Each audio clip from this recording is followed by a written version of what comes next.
Hey, this is Brett the Hitman Hart, the best there is, best there was, and the best there ever will be. And you're listening to the Smacked Raw podcast.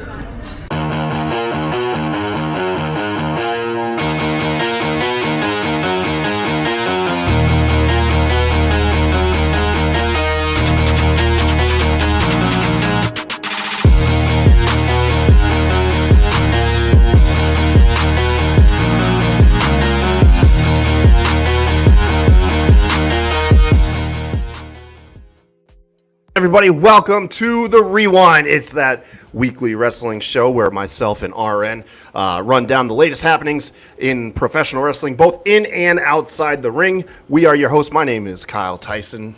And I am Mr. 8984. Hashtag mute RN. Hashtag the brains, the beauty, the brawn, the attraction. Welcome to Smack Raw. Welcome to Smack Raw. Thanks for not beating me up this week for taking the crown of the brains of Smack Raw. I don't need to beat you up for it. I did that enough when I took the belt from you. Fuck you, RN. You guys, if you're unfamiliar with the show, me and RN like to take the latest happenings, whether it be like really cool storylines in professional wrestling or like news and rumors that are happening outside, and we like to throw our 2 cents on it, not as wrestling journalists, but just some fans of professional wrestling, and hopefully you guys can relate and have some fun while we're doing it. Tonight, we're going to change it up. This is a rewind first. We're doing a top 10.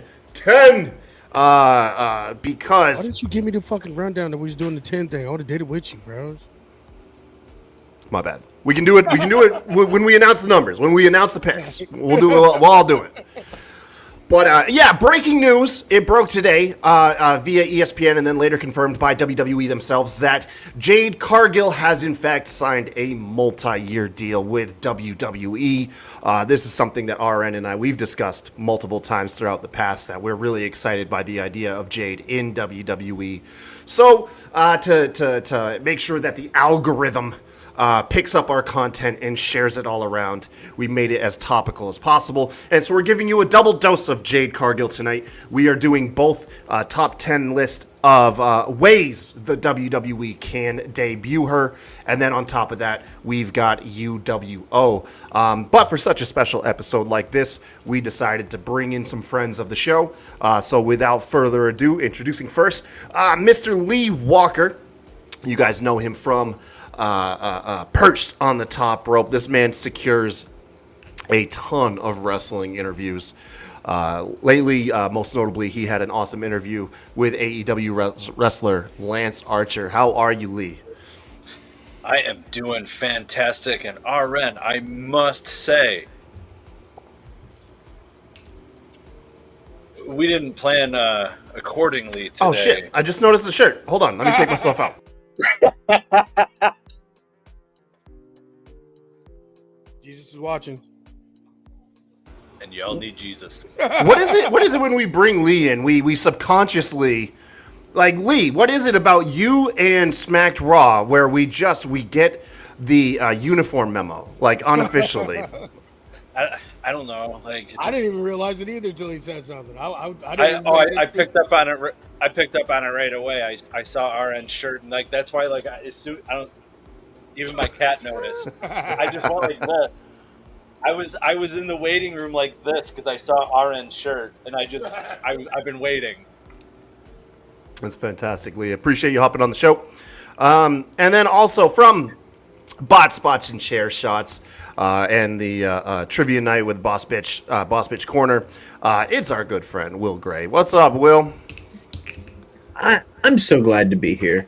It's always good to come home and see family and to visit and to see you and RN. How are you, gentlemen? Dude, it's we're doing good, man. I'm happy to see you. I think the last time we were all together, you had stacked the deck against me to get RN a victory in trivia night. You mean when Allison was asking you what color is the sky and how many letters are in the alphabet? You mean those questions that she was asking you? Yeah. Who body slammed Andre the Giant? Right. Like, whose nickname is the Dead Man? Those are literally 2 questions that you got. Yeah, she did ask me. but the cards were stacked in RN's favor for sure, though. Right. Oh yeah. man. Yeah, man. Glad Well, that we're makes happy to it have so you much on. clearer. Let's pull Lee back in here, man. You guys, thank you so much for joining us. I don't know what happened with Lee's camera. If you guys, this is an exclusive. This is like the widest angle Lee has ever shot any show from. So this is pretty awesome. We get to see the full extent of his collection. That new AEW broadcast booth banner that he's got going on. And of course, which cat do you have joining you tonight, Lee? This is the cat that never leaves my side when I'm by a computer. It is Benton.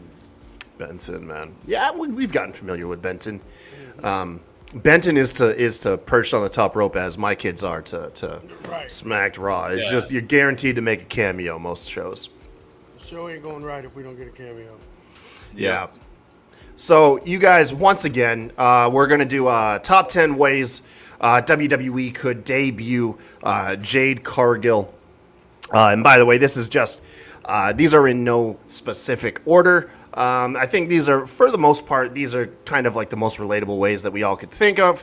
And then like, one or two maybe like out there ones just to spice it up. If you want to see a similar list, I did get a great deal of inspiration from Wrestle Talk. I love listening to those guys.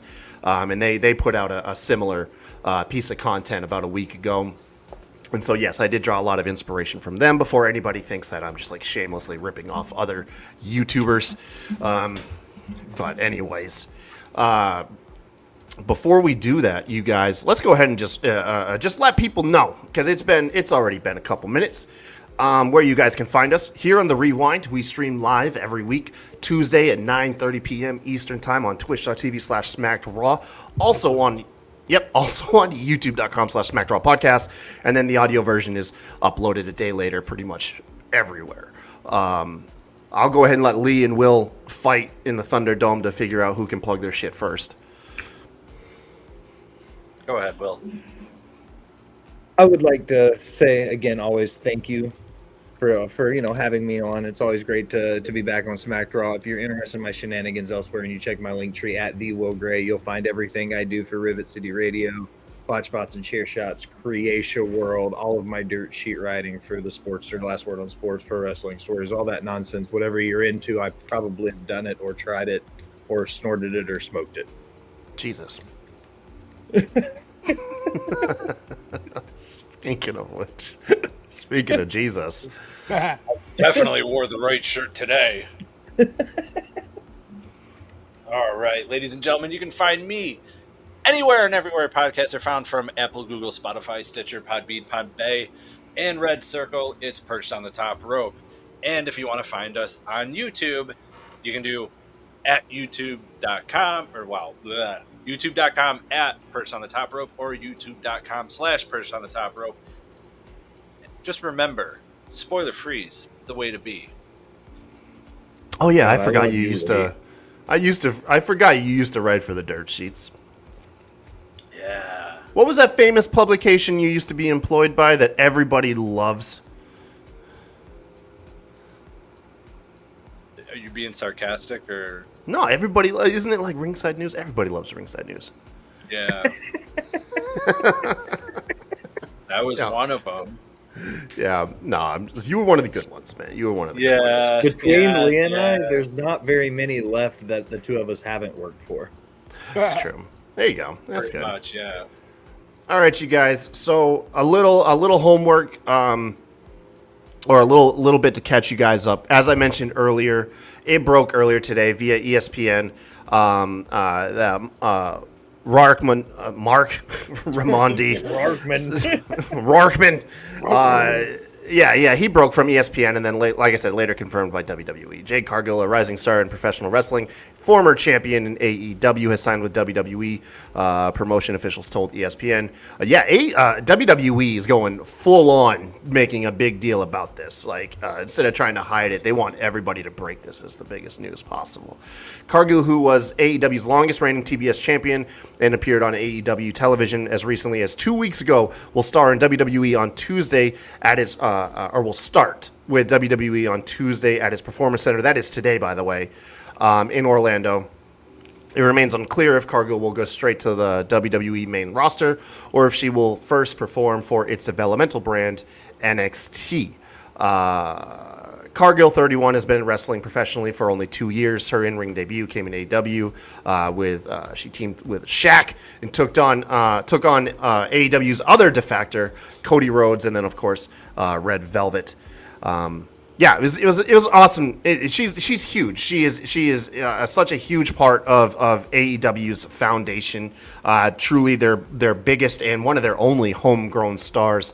Cargill is a huge get for WWE, and one that I think if you are subjectively just a wrestling fan and not like a tribalist, something that everybody can be excited by. And then of course, she also did release this little bit of footage earlier today.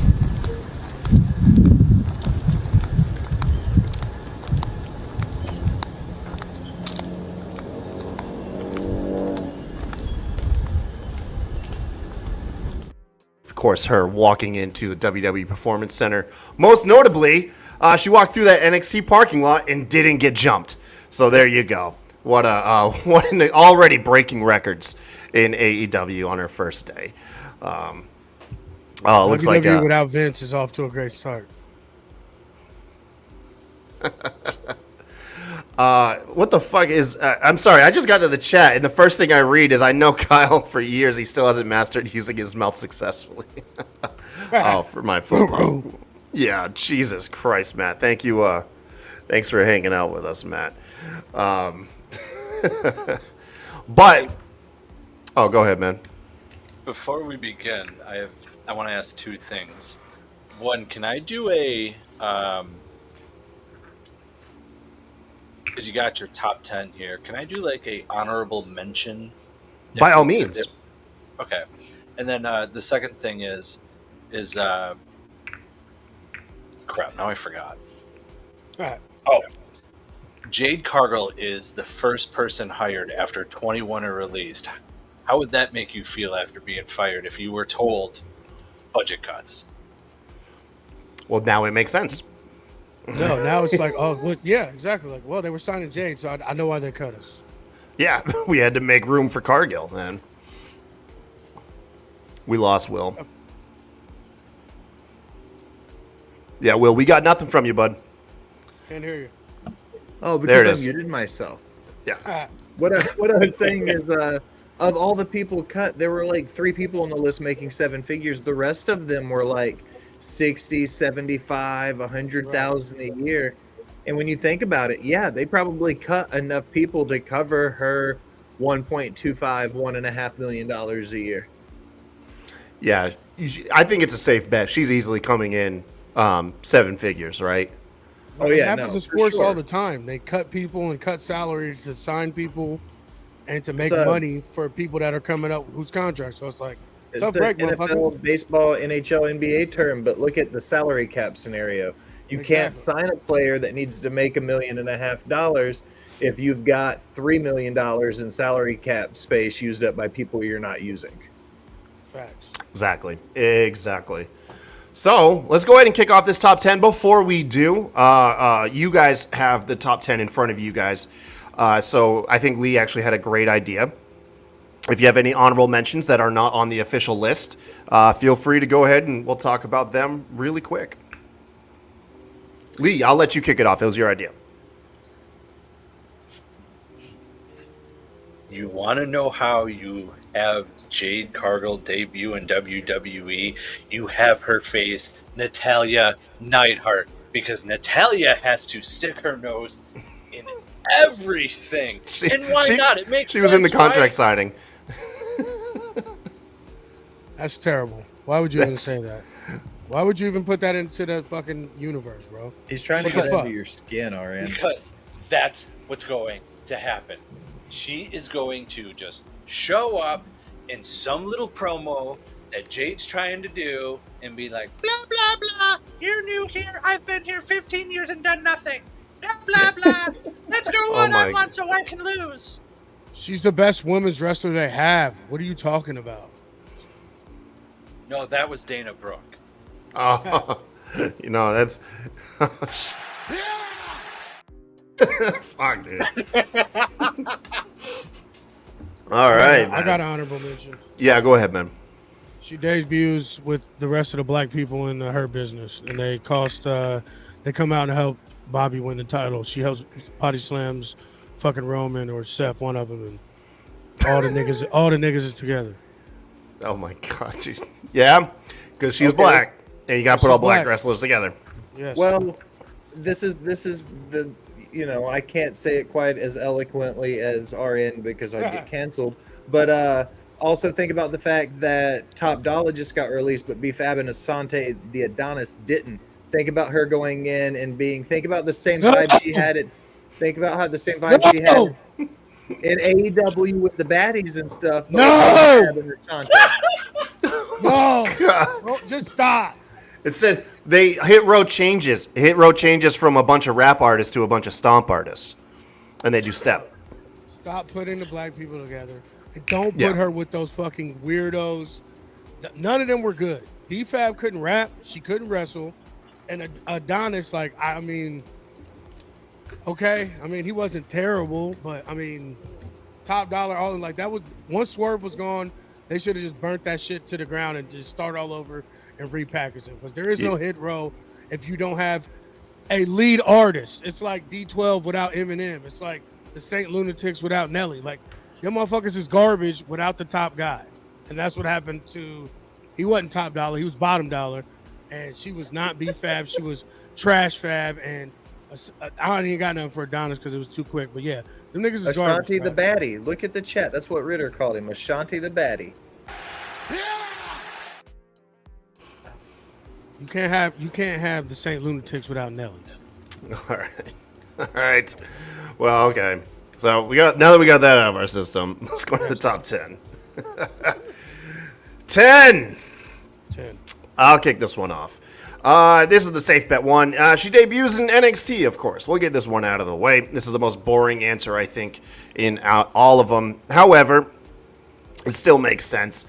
Jade Cargill's only been with in professional wrestling for 2 years. This allows her to kind of play it safe with WWE terms as far as less risk of her making mistakes on the big stage. Gives her time to develop. She, of course, will be brought up with the next crop of superstars coming up from NXT, so she can be part of that next generation. Maybe I've heard rumors that they're going to bring back the breakout tournament. She could take part in that, too. How do you guys feel about her going into NXT? You should have let me take this because you picked literally the lamest fucking ways to bring her into NXT and what to do with her. No, you add to it, dog. Like I just fucking none of those ideas are any good. Throw all that shit out. She can debut at the top of the card and be a star in NXT and do all the things y'all want her to do on the main roster, but bring her that way on NXT. So then, you know what I'm saying? Give her the belt, put her in there with all your top women like Barbie and whatever the fuck her name is, and let them fucking wrestle. Like she doesn't have to do the breakout tournament.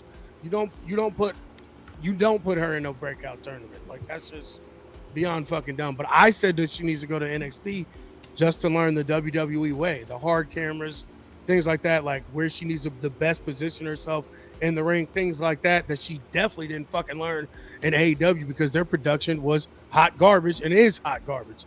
That's the only reason I said put her in NXT for a few months, was so that she could learn the WWE style, and then you can bring her on Raw or SmackDown or whatever we got in the top 10. But like that's why I said NXT, so she can get a little polished up before she gets to the main stage. What do you guys think about? Quick? Yeah, it's for everybody.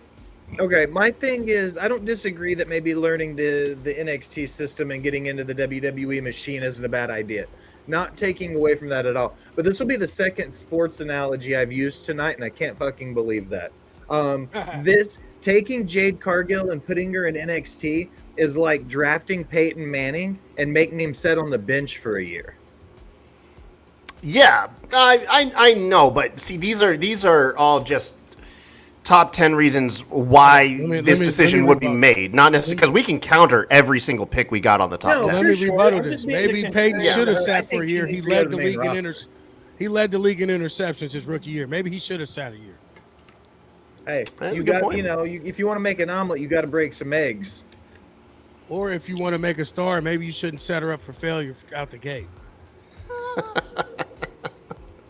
I'm a count. Lee, anything you want to add to why we should debut her in NXT? You can. No? All right, cool. Number 9. 9. Teams with Cody Rhodes. Who wants to take this one? Fucking y'all didn't think I was gonna name all of them, did you? All right, well I'll take it. I mean, it's All right. This is I don't know why this wasn't on here, but look at our AEW wrestlers confused with Dominic and Rhea. Randy Rhodes called back. I don't know. Like this one is too easy. It's low hanging fruit. Like I thought this one probably should have been 10. But honestly, I think that it's not terrible, but I wouldn't go with this one because then I don't know. It's just like, what? You know what? Now that I think about it, this wouldn't be too bad of a one, honestly, because you get to show like we've poached 2 top stars from AEW. And That's what I meant. It's WWE showing off. Like, look at our 2 big AEW stars. All right, you won me over on this one. This And they could do the callback because Jade Cargill's debut match on AEW was in a mixed tag with with Shaq taking on Cody, right. and Red Velvet. So I wouldn't mind a stable starting out with these 2. What you guys think? I think I agree with RN. I think it's low-laying fruit. I think putting her with Cody it's a good bet. You could play the AEW card. I think that could work. But I think just putting her, again, I don't want to sound like I'm just going against all of them until I agree with one of them, though. So, but again, this wouldn't be necessarily the decision I would go with, but different doesn't mean wrong. So fuck it. I don't yoke any. This is definitely one that once she got there and got established, maybe like a year or so in, and you just got nothing for either one of them. Like say they both are coming off like a title loss or something like that. Like you always have this in your back pocket to use. Yeah. And by the way, like the top 10, this doesn't mean because obviously some of these are going to be way better options than other ones that we don't. Nobody's going to go like, yeah, Jade Cargill. That's the first thing I thought of is just put her in team with Cody Rhodes. It's more or less playing devil's advocate here. Right. Things that would be neat if you did it this way. You got to fill in. You got to fill in the spots with a top 10 list, you guys. But yeah, Lee, I see you dying to get in on this one. I think if you do her as like a surprise coming in to this, because obviously Cody's feuded with Dominic, but he's getting beat down type deal, and the music hits, and she runs out there.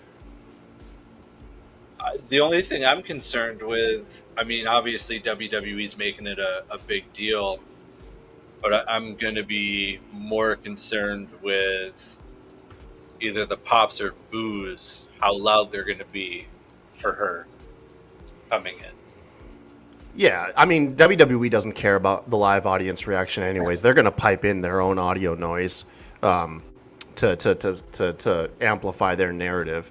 I do, one scenario I could see with this is if, Cody Rhodes in this Dominic thing and him trying to spin dissension with Rhea Ripley is you could easily just spin it where Dominic and Rhea Ripley get the better of Cody. He's getting beat down, and then here comes their new signing, to save because they have their history in AEW. Of course, like I said, it's not the best idea. I think a more realistic one that involves Cody Rhodes would actually be this next one. Number 8. Hey.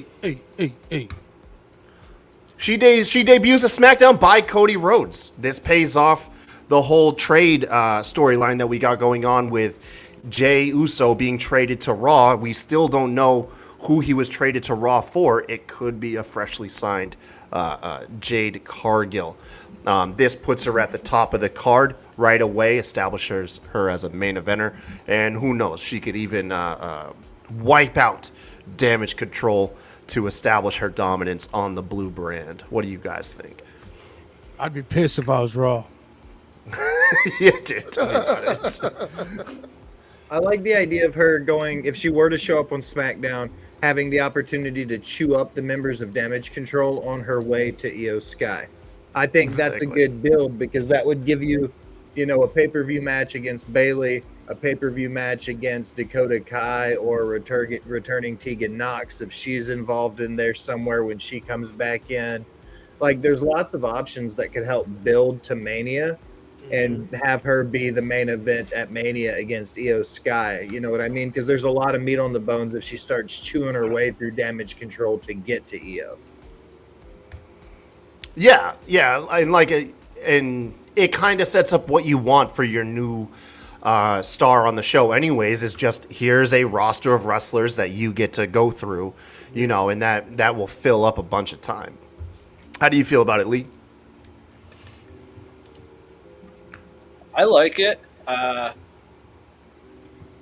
If it puts it right at the top of the card, get it right into the main event. And it still scratches that itch of her and Cody on screen together because he's the one that debuts her. And once again, that accomplishes that whole WWE showing off its two biggest AEW signings. Yeah, I think that's not that bad of one. I don't think it's that bad. It's not the best. It's not the best, but it's not the bad. Let's go on to number 7. Number 7. Seven. Oh, put her with another black wrestler. She feuds with Bianca Belair. RN, this one I'm gonna let you take it, man. I'm not even mad at this. Come on now. Yeah. I'm not gonna pull the race card on this one because I think that these two, and specifically these two black women, trump race. Yeah, they have very parallel backstories and pedigrees. They're both huge athletes. When I realized how big Bianca was, I went to a house show here in Ohio, and I had some pretty decent seats. I was taking my nephew, and I looked like 2 rows ahead of me. There's these 3 little white girls. I'm talking about blonde hair, blue eyes, straight Hitler's Choice white girls. Their mom sewed in Bianca, like the Bianca braid in their blonde hair. And they had the shirts and shit and everything, and she was dressed up. They all had the EST sunglasses and shit. Like, as many times as I've gone to wrestling, like, I've never seen, first of all, little girls care that much about a wrestler, but also little white girls or little black girls, for that matter, caring about a wrestler that doesn't look like them like that. Like, and that's when that shit blew my mind. Like, I've never seen that before, like going to shows and shit, or just like experience, just especially with a woman's wrestler on top of that. Like, seeing that shit was like, it blew my mind. And like, it felt good as hell seeing that. Like I said, these were 3 little, like, straight up little soccer mom and shit from Centerville, like, with these 3 little blonde hair, blue eyed white girls, and they had that long ass black braided in their hair. It was just raw shit I ever seen. And then we all know that Jade she may be the biggest star in wrestling the next 5 years, man or woman, if they play this right. So, like, I'm not even gonna pull the black card on this one. Anything you guys want to add to this? I see Lee wrestling over there with the cat. Well, I think, in my opinion, this is the go-to spot for them, because this is the automatic moneymaker. This is, this is what pretty much since day one, and Jade debuted in AEW. And she started growing. Then she got the TBS title and really established herself as a premium star. Everybody has always said, when do we get to see Jade Cargill versus Bianca Belair? This is, however, one of those things where WWE doesn't want to shoot their shot too soon or blow their load, or, they don't want to, get there too soon, but they also don't want to make us wait for it. Right.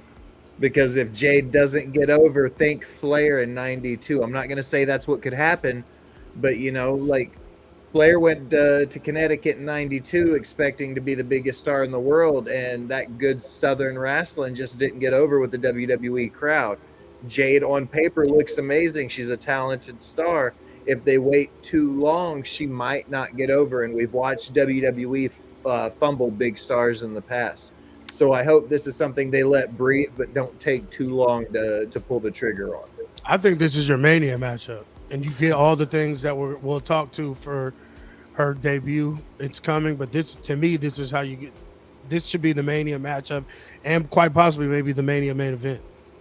Not to mention also, say you're not ready, you don't have plans to put her in the title picture right away. You have her go into this huge feud with Bianca Belair, which, on paper should do gangbusters. And then afterwards, you could even form, if they nurture a tag division, you could create one of the most dominant tag teams in the women's division, probably in all of women's history. If you were to team them up, they have the potential there too. Think almost a la Brothers of Destruction with Undertaker and Kane. It was just they were both super powerful. Now I'm pulling the race card. You're putting the fuck off, all right. Okay, wait, I got it. All right. So listen, you debut her, and the women's War Games match, you put them on opposite teams. Yeah. Okay. Then in the Rumble, you have them cross paths again. Okay. Then you have Bianca win the women's title in a Elimination Chamber match that Jade is also in. Okay. That builds to Jade and Bianca at Mania as she's been chasing her for the last 6 months. Yeah, you know what I mean? She's constantly nipping at her heels, but you don't get that one-on-one Jade versus Bianca match yet. It's I was gonna say one of the nurse it things and I'm gonna feed say it. is on there. I guess we'll wait till get it. But yeah, that was where my head was going too. Like you said, because you don't want to wait too long, but you also still want to give her time to build up to Bianca. You know what I'm saying? This is Lee. I like the end part. Potential monster tag team in future. Thank you, man. Because Yeah. I would like to see the tag team division actually thrive and be rebuilt as long as she doesn't team with Natty Knight. I hear I'm you loving with that all this one, Natty brother. hate. I love you, brother. All right. Next one. Number 6. Pick up sticks. Speaking of the tag team titles, this is one of the more out there ones. I'll explain this. She wins the tag titles by herself.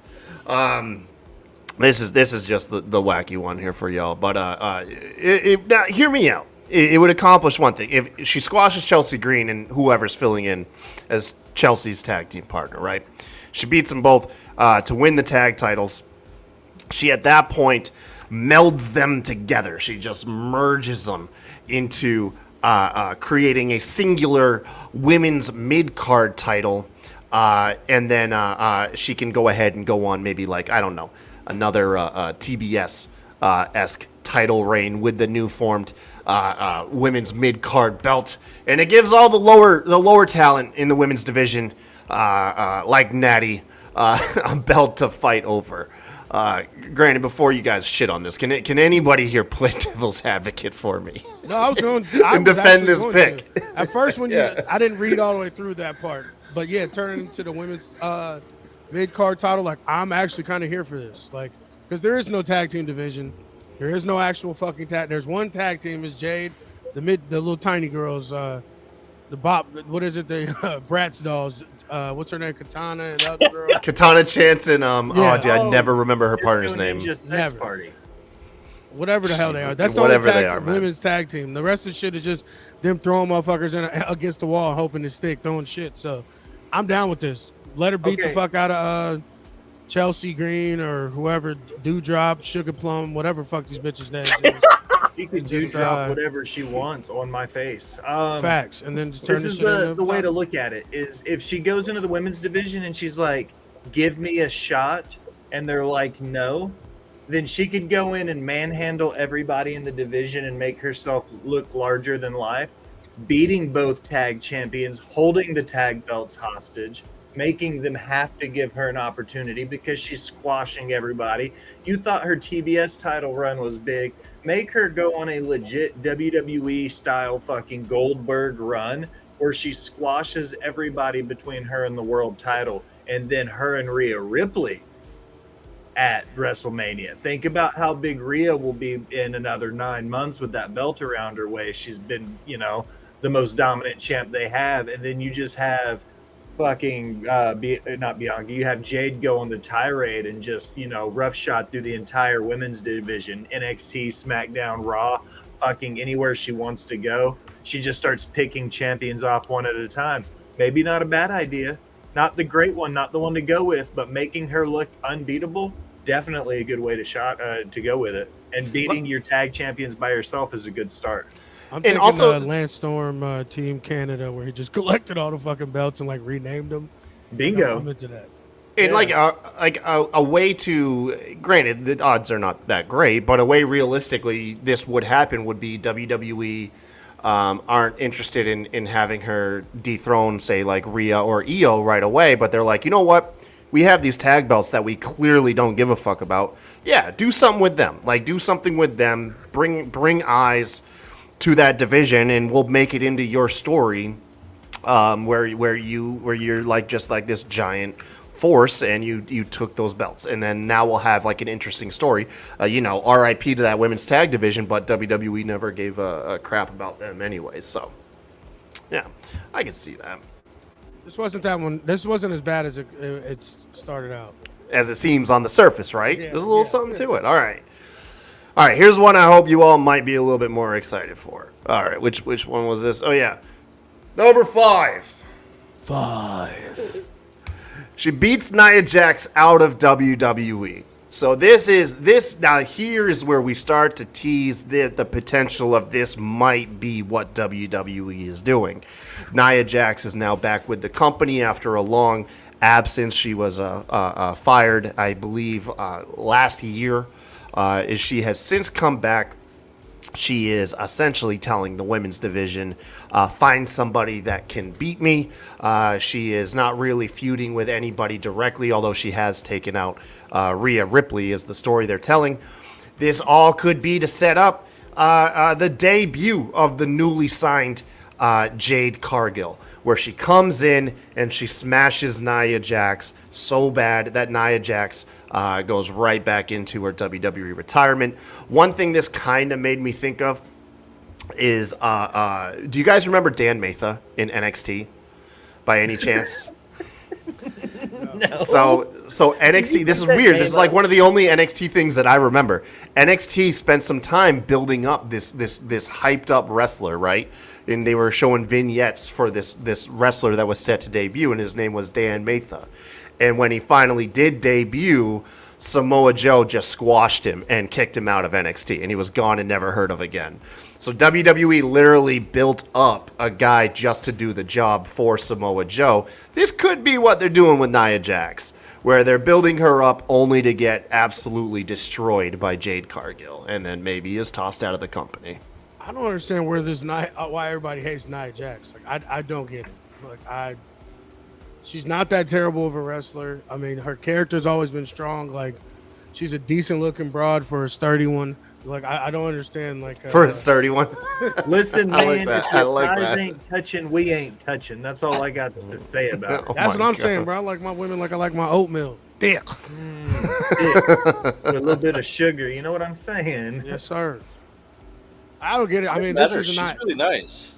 Yeah, this isn't terrible. I mean, I think she got a bad rap because people wanted to play the whole she hurt people card. But my favorite thing about that is like her best friend on the fucking planet is Charlotte Flair, who is one of the best wrestlers on the planet, man or woman. So like if she was terrible and dangerous in the ring, she wouldn't be hanging out with some of the best people that do it. You know what I mean? Like, yeah. So I think what she did is she got a bad rap because someone got hurt working with her, and because let's be fair. Multiple people got hurt working with her. I mean, Steph had to shake that for a while too. You know. Yeah, exactly. Like it is not. I'm not saying that it's not 100% on either side of this coin, but the facts do lie that Nia Jax, in a brief period of time, I think like 3 wrestlers got injured working with her. Most notably was Kairi Sane, who like it sounded bad because Kairi was telling like Nia like to not throw her, and then Nia did anyways. And then earlier in that match, she also threw her face first on the stairs and busted her open. That wasn't a good look. But I mean, WWE is not going to let somebody who's like a glaring danger be in the ring. So they do have to have faith that it's not Over the Edge 99. Oh, sorry. But WWE will do some fucked up things, Kyle. it is true. I saw that shit I mean, live, bro. I mean, I'm not against it. This was not that bad. This is a pretty good one. I mean, I still don't think she can lift Nia because that's a wide load. But I mean, beating her down, I can see. I guess.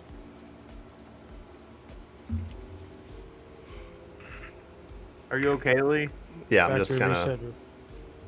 Yeah, we got a factory reset. Hold on, let's give it a shot. He's about to come at me. There we go. we just turned him off, turned him back on. See if see if that did anything. Control Alt Delete. It worked. Nice. Where we at? 4. Number 4. 4. She answers Becky Lynch's open challenge. Now this is getting into like heavy territory. This might be it. Any of you guys want to take this one? Like how this could play out? You guys want it? I can take it. If not, Go ahead. I'll do it. Go ahead, Will. yeah. Go Okay, so if she goes in and she answers Becky Lynch's open challenge in NXT, you can look at it for 2 things, okay? She goes in and instantly moves to the top of the card. You have a chance to put her against one of the 4 horsewomen. She automatically goes against one of the biggest names in your business. But you also kind of get that ace in the hole of having her be in NXT if you need her to be. So it's like a trial run here. You kind of get a little bit of both. If she were to win that NXT women's title, you could look at it almost the way they're presenting it now. It's almost that women's mid card. So it would give her a chance to be a champion without being the champion. But it would also get, so she could come in, she could build a feud with Becky. Maybe she doesn't win the open challenge, but it's good enough to get that second run or that second or that second shot. You know what I mean? Something screwy happens. But there's a lot of good things that could come out of her challenging Becky first and getting the NXT title, because she gets to be a champion. She gets to have that run. And like I said, if she doesn't quite get over with the main roster, you can put her back on NXT and give her a chance there without automatically losing interest. This is kind of like that saying, like you get to have your cake and eat it too. You could literally put a belt on her, have her on the main roster, and still have her working NXT as well. It is kind of like trying to give all scenarios in one scenario. Right. Yeah, exactly. And it feels very plausible. I feel like this is the one so far out of what we've read, out of the last 6. This feels the most likely. And we'll see if we still feel that way when we get to our top 3. How do you feel about this one, Lee? It's one that would make sense, especially because, like, in my eyes, it doesn't make sense to have Becky Lynch win the NXT Championship. no. I mean, So for to me, speak. go ahead, Lee. I'm sorry. So this is like a good thing to bring her in and start like a dominant run, like how Asuka had in NXT. Yeah.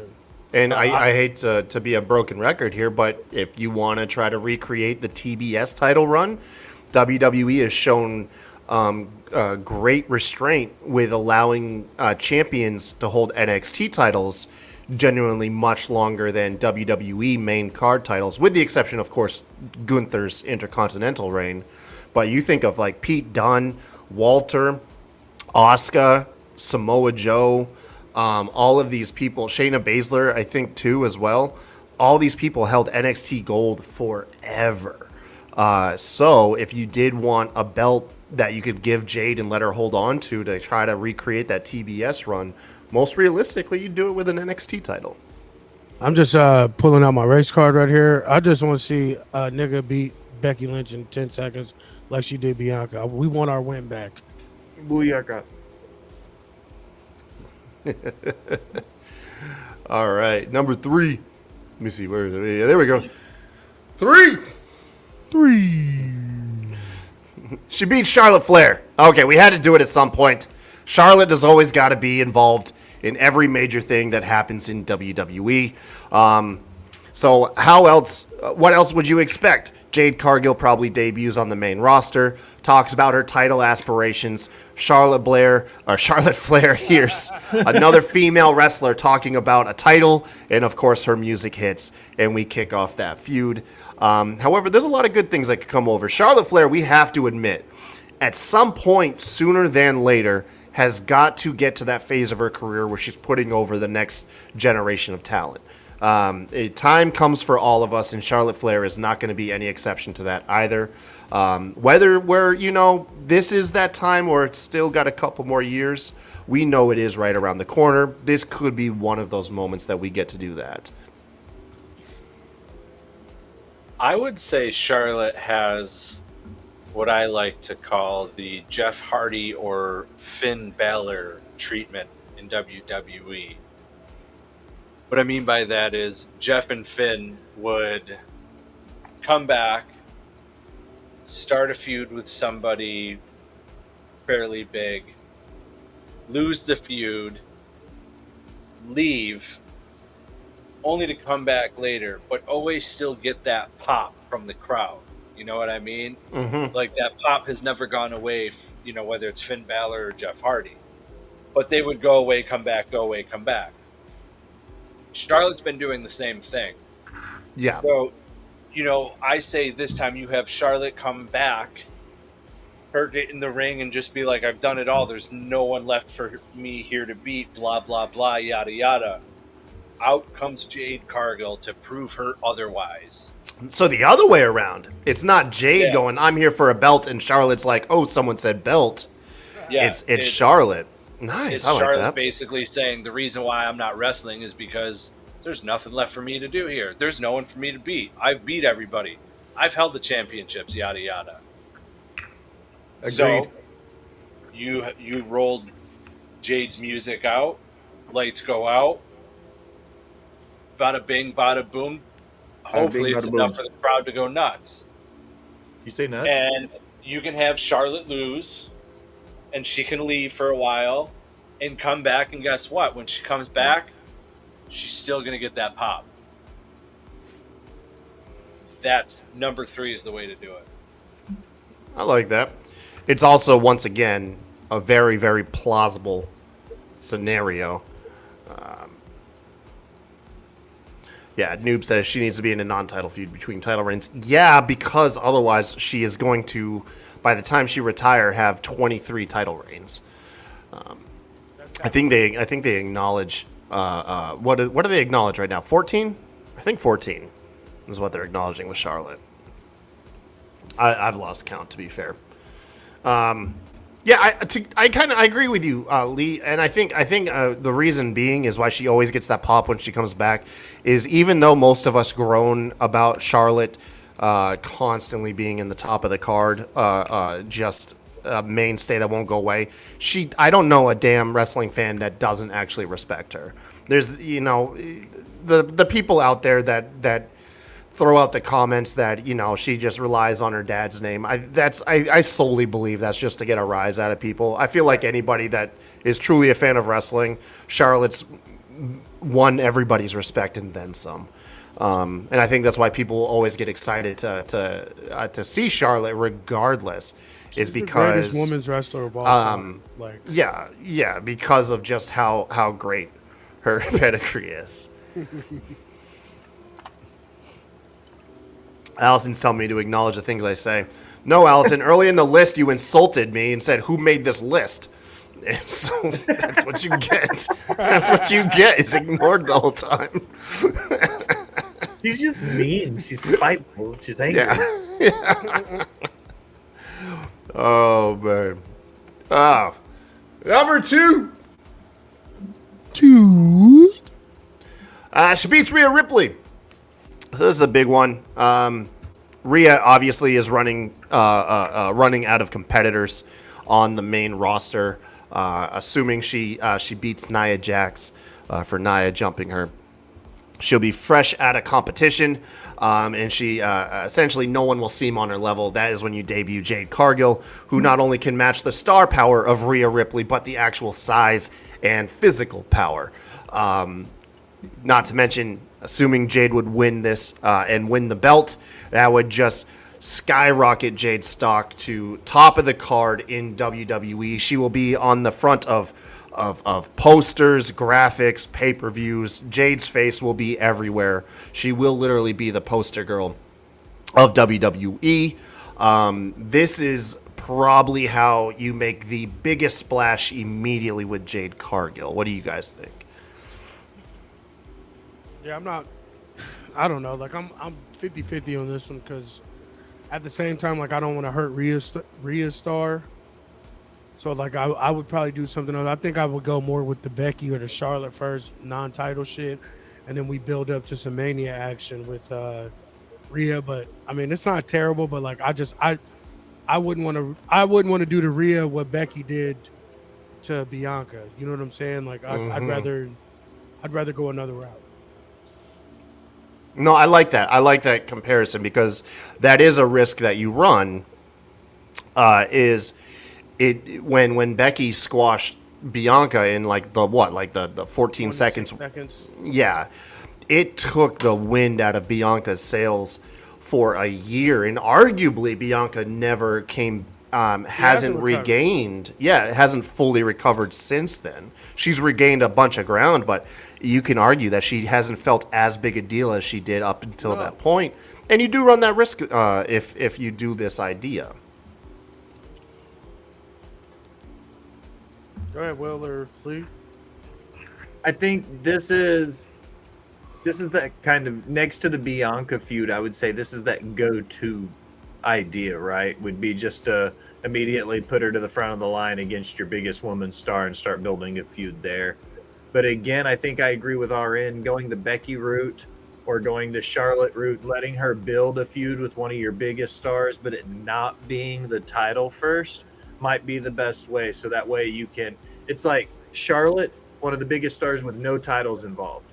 Becky, the NXT women's title, gives you that flux to go between the main roster and NXT, and going straight to Rhea, straight to the front of the line. We know she's going to be ready to rock. First round draft pick, 1 of 1. Let's go.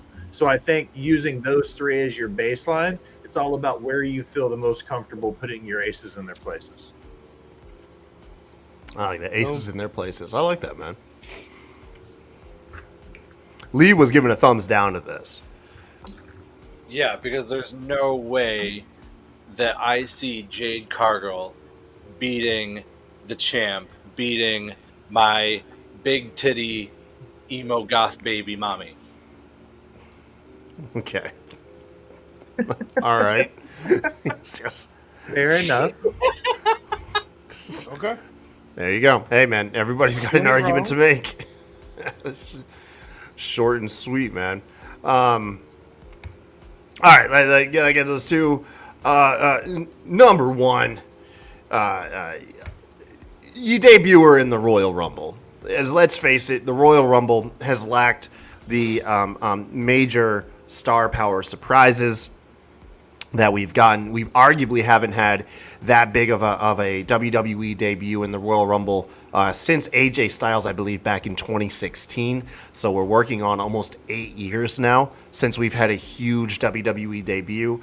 On top of that, it does give, for those people that are worried that she's too green, it gives her those extra couple months to adapt to the WWE style, get her reps in the Performance Center. And also, you can use it, I think, RN, you were alluding to this. You could use it as a way to build towards a WrestleMania feud. And puts her right there. This is my idea because it's with the Bianca, which everybody's trying to get towards, and you have Jade win the Royal Rumble, you have Bianca win the title, either at Royal Rumble or Elimination Chamber, and then you work your way into that. And then that way, Jade has some sort of run, tearing through all these whack-ass girls on the roster till we get to Mania.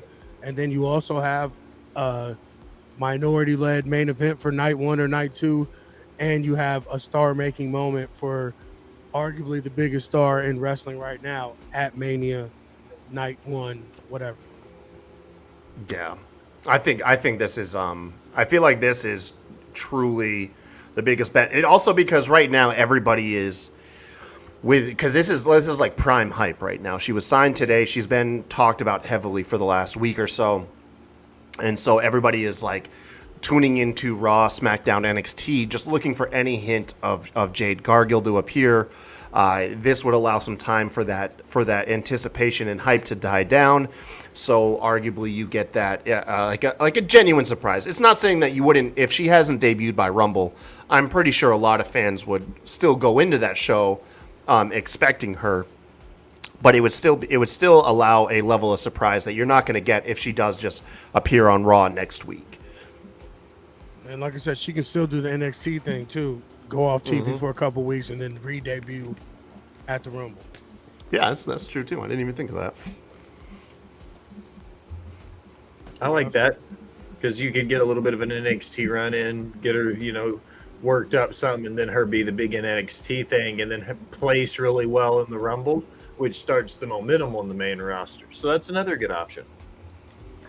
Yeah, the Royal Rumble is such a great tool if utilized. It's kind of like how I argue that the Money in the Bank is like if you really take advantage of what this gimmick has to offer, it's like create a star on easy mode. It's kind of shocking that we don't get more from the Royal Rumble in these last couple of years. What was it? It was only like a year or two ago. We had fucking Shane McMahon in the top 3 in the Royal Rumble. Like it's just scattered his ankles. that was WrestleMania, but yeah, no, like it is what it is. But you definitely could breathe some new life into that match, and then on top of that, like I said, it's such an easy way to build a new star up. So I think that'd be really good. All right. So yeah, that's it for the top 10. So let us know in the comments or whatever. Interact with us what you guys think. If you guys are in the live chat, let us know. I'll try to pop over there and pick them out. I couldn't do it like while we're doing the show because I have to keep running through all these other settings just to make sure that they keep working. But anyways, fellas, to keep the Jade stuff going, I do have some tweets, some posts, some UWOs I've made up. I found some of them were a little overlapping. Some of them maybe are shameless plugs for some of the friends of the show. But I thought, while we got Jade Cargill in our sites, let's see what Twitter or X has to say about it. So we can go ahead and get into that really quick. All right, and you say you got to go at 11? Yeah, I'll knock out a couple before we go. All right, man. Cool, man. We'll get you in. It's all right. So, starting out with UWO. Oh, actually, hold on. I spent way too long making this fucking intro to not play it. Yeah, here we go. Hold on. Tell me he didn't just say that.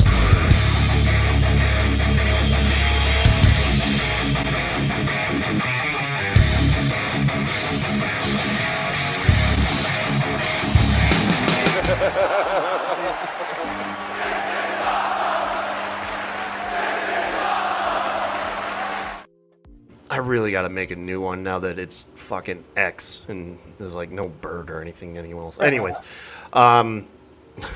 if you're not familiar with UWO, I take tweets or posts or whatever they are now from Twitter/X that are hot takes.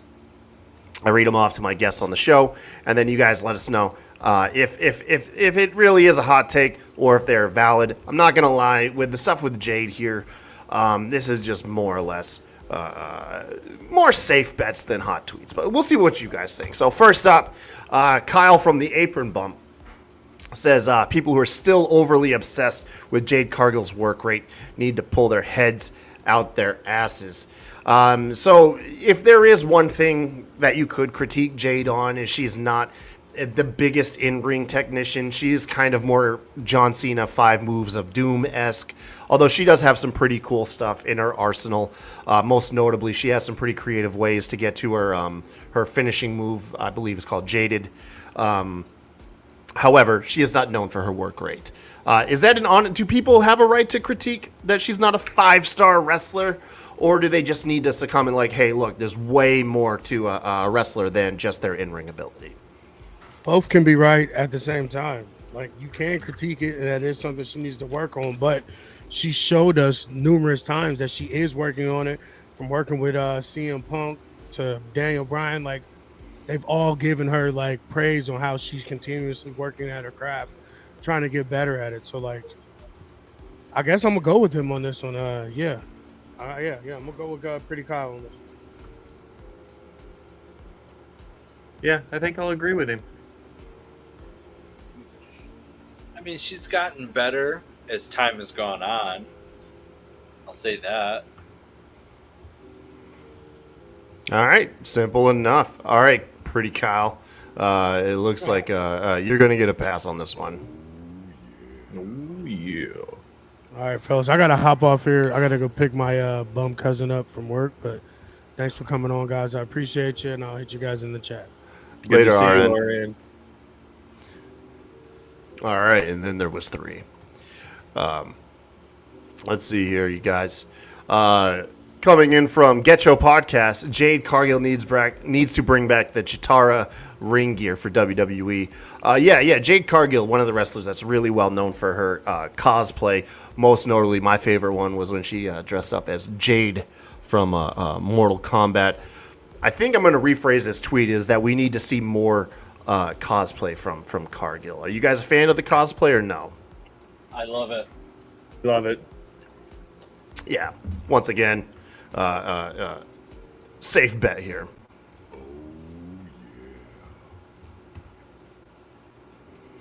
Let's see.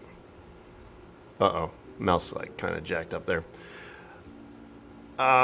This one I actually got from fucking Grayson Waller because this one's what better way to introduce Jade Cargill than to the WWE universe than appearing on the hottest talk show in the industry, the Grayson Waller Effect. I'm gonna kick this one off and say yeet this fucking shit. I do not want to see Jade debut on the Waller Effect. It didn't make the top 10. It ain't getting a pass here from me. I hate Morgan Wallen. I didn't like his music. I don't like him wrestling. Fucking keep him off my TV screen.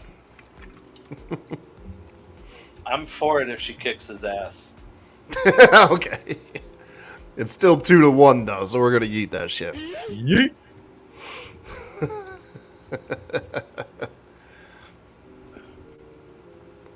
All right. Coming in from Sucks Wrestling. Y'all can gas Cargill up all you want. She is still trash. This time a gold trash bag that still can't wrestle or cut a promo. Hunter, you messed up. Bring back Naomi and Sasha. Or bring Naomi and Sasha back. Should we have passed on Cargill to pursue the women that did not want to be in the WWE anymore? No, they've already got contracts, so fuck them.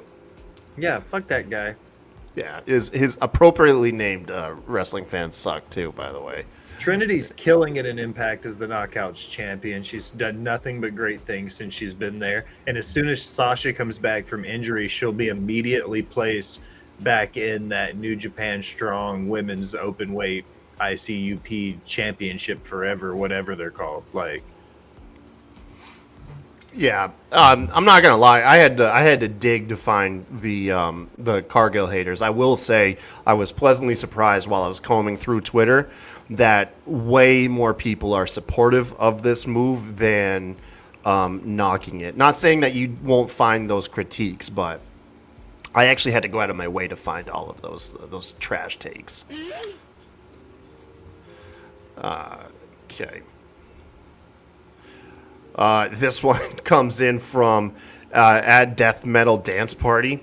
If Jade Cargill is going to the Fed, sucks for me because she immediately goes on the block list. I don't even know what this is. I was so baffled when I saw this tweet, I just grabbed it.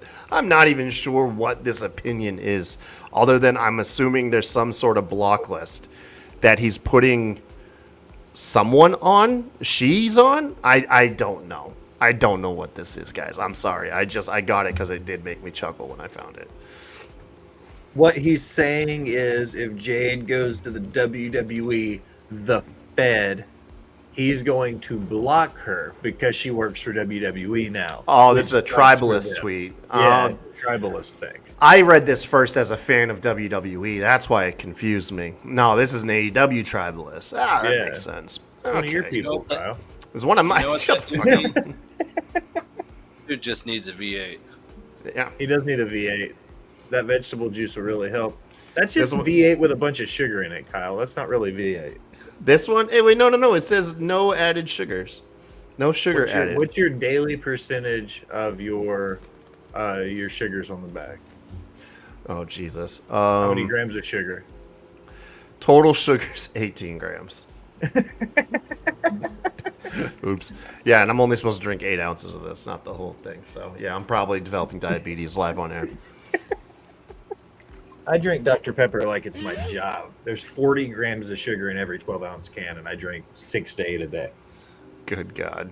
Okay, I'm glad I'm not the only one. Holy shit. Yeah. What's up, JJ? Hi, JJ. We love you. Happy late birthday. Happy belated, by the way. Oh, man, I forgot. The end of the episode, we were supposed to congratulate RN. This is the last show before RN hit a year of sobriety. So, RN, congratulations, my friend. Está bueno para la nueva. Yeah, he hits a year on the 29th, so in like 3 days. Qué bueno. Yeah, man. Next one coming up from @MovieMarvin. WWE fans are hypocrites too. Y'all have talked how much Jade Cargill sucks, and now y'all are thrilled she's going to WWE. Have you no shame? I love it when someone says, have you no shame? She's the female equivalent of Chris Masters.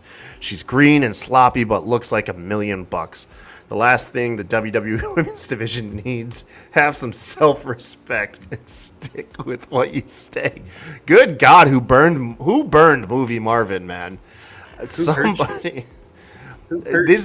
I think this dude was Jade Cargill's first fan and had to defend her from WWE fans probably for the last 2 years. And now those same people are hyping her up, and he's got receipts. He's fucking, dude, chill out, man. This is a guy who screenshotted the WWE fans talking trash and then going back finding them when she signed with WWE to see how they tweeted about it. He said, have you no shame? Have you no shame? Just yeet it. I just want to hear the yeet. Yeah, here he goes. Yeet. Fuck those guys and your trash tweets. Yeah, sticking with the hypocrites theme because some of these were kind of like duplicates from @Pantsuit Master. WWE fans about Jade Cargill on AEW. She's so green, she's so bad. WWE fans about Jade Cargill on WWE. Greatest signing of all time. Go! I love you, Will. I love it too because I added shadow to this, so there actually is like a 3-dimension there. Yeah, this is the same thing. These are people that they saw some people, WWE fans hating on Jade early on, and now people are excited. Do you think this is more that people have genuinely come around over the last 2 years and are recognizing the potential in Cargill, or do you think this is strictly tribalist, haha, we signed one of your wrestlers arguments? I'm an optimist. I think people have just come around over time to the hype, man, at least for the most part. I think she's improved as time has gone on. So, like, get her where, like, she can get, no disrespect, proper training. The Nightmare Factory isn't proper training, man. She's gonna shine bright like a diamond, bro. She went through the Nightmare Factory on the same path that Goldberg did the what was it called? The power plant. Power plant. Yeah. Power plant. Yeah. She went through a workshop. She's learned on the job, which is fine. You see people do it all the time, but the biggest takeaway isn't That was me. that she learned on the job, but she learned on the job and excelled at it. She's gotten better every time she's gotten in the ring. She's trained and done workshops and seminars, just like people on the indies do. She's still learning. So yeah, fuck it. She might be green, But there's also the old homage I've said 1,000 times. People don't get good at wrestling till they're in their 30s. People don't master wrestling till they're in their 40s. Jade is still young. Like, it's okay for her She's to be 31. Yeah, she's still got time, man. You know what I mean? Got a Like, good she amount just of hit time. that point where she's only just now being expected to be good at wrestling. And I would say she qualifies as good. She's definitely good compared to some of the women we're seeing. I liked, I forget what her name is, from that documentary on Netflix, Wrestlers. She said, wrestling is like almost like flipping a light switch. She's like, you won't get it, and then one day a switch flips, and all of a sudden, like everything starts to click and make sense, and you just get it. And I think that kind of coincides with what you're saying about like waiting, almost like you have to hit your 30s. Is you work at it, and then one day the pieces kind of come together. And you see that with some people. You see it with some people who have long careers, and then out of nowhere, they just skyrocket into Bobby like Lashley. yeah, Look at man. him. He had a hell of a career early. Yeah. Yeah, And then he 40s. He hit this last run and just fucking rocket ship. Yeah, no, man. It's I am very optimistic for Cargill, especially seeing as young as she is too. Coming in, Primey was taken. It says, people are going to be so disappointed when Mercedes Moné doesn't sign with AEW. I see her name being flung about as a coping mechanism for losing Jade. For starters, Mercedes is already signed with NJPW. Are we expecting like Sasha Banks here to sign with AEW? Is that been on the rumor mill? No? I mean, I know that we've expected to see her on TV, like, because most notably, she was supposed to be in that match. It wasn't even AEW, I think. She was supposed to be in that match with Willow. Or no. She was in the match with Willow when she got injured. And Willow won. And then the match that Willow went in on the Forbidden Door was argued that should have been Mercedes. But that was just a match on AEW TV. I don't know if anyone's expecting her to sign. She might do a match or two, but she put a thing on her Instagram and her Facebook and her Twitter and stuff. She bought a house in like Tokyo and shit. Like, she moved full time to Japan. Nothing about packing up and moving your existence to the other side of the world says I'm going to come back less than a year later and sign a long-term contract with another company. Like, she said her heart was in Japan for now, and that's where she wants to be, is working for New Japan. Yeah. And Stardom. Bushi Road, as it were. Hell yeah. Lee, have you heard anything on the grapevine? Like, when you talked to Lance Archer, was you like, hey, Mercedes, between you and I, coming home? Nah, nothing, man. All right, let's we'll eat that shit. Yeah, man. The right here, Axe the Mercenary says, seeing all the press for Jade Cargill's debut really proves that the work of black women in WWE like Jacqueline, Jazz, Alicia Fox, Naomi, and Sasha Banks really did pay off. Jade versus Bianca Belair is a WrestleMania main event level attraction. RN would have flipped his shit for this one. This was for RN, goddammit, and he had to bounce. And Will, your face is fucking with it. But yeah, man, it's nice. It's nice to see that growing roster of black female wrestlers in WWE and making large impacts is becoming more and more evident and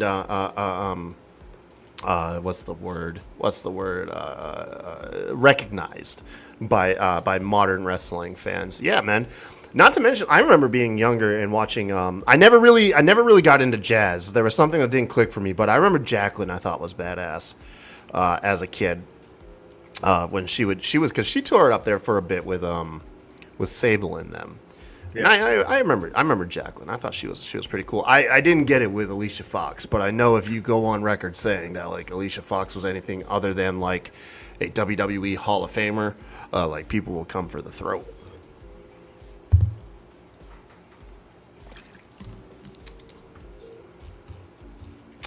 Simple enough. I agree with this tweet. That's a good one. Yeah. Yeah.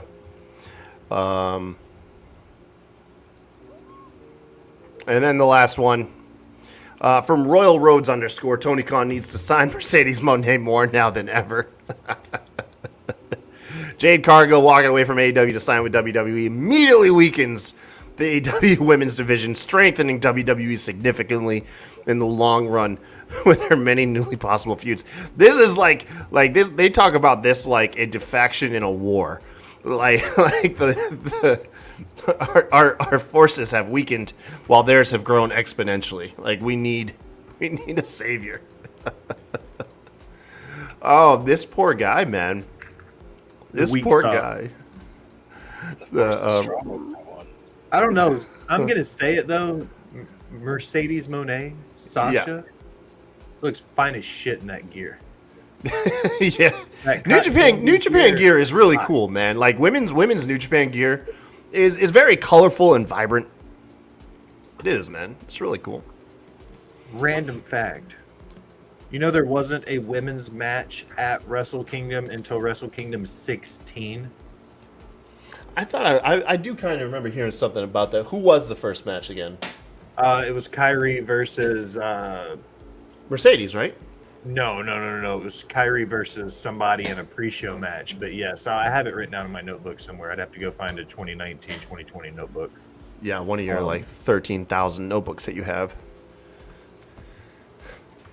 That we learned on one of your previous shows that you just scribble food that you want while you're stoned. Look at this. You weren't here for that, man. I think I was drawing paper airplanes. Yeah, Jesus. Sometimes it makes coherent sense, and sometimes I doodle. Will was stoned. We were doing trivia, and I think it was Katie called him like, "Why don't you have this written down?" And Lee's like, "Look at this notebook." And the only thing he had written down was fried chicken, and it was like, God, it was like one of the funniest fucking things.